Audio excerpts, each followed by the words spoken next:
দর্শক দেখতে পাচ্ছেন এখানে ছাত্রলীগের সাথে শিক্ষার্থীদের পাল্টাপাল্টি হামলা চলছে। থামার কোন নামগন্ধ নেই। এখানে অনেক ভয়াবহ অবস্থা, অনেকে আহত হয়ে পড়েছে, অনেকে মেডিকেল ভর্তি। প্রশাসন চেষ্টা করেও থামাতে পারছে না।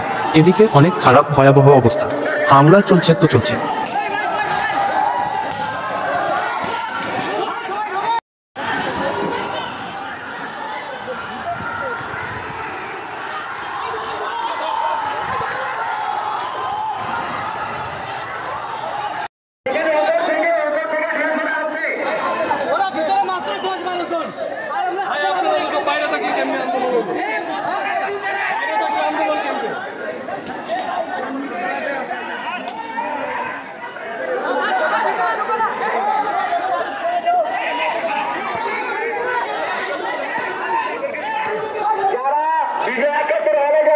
শিক্ষার্থী রয়েছেন যারা আন্দোলনে আপনারা একাত্মতা পোষণ করেছেন, আপনারা সবাই মিছিল নিয়ে নিজে আপনারা চলে আসুন।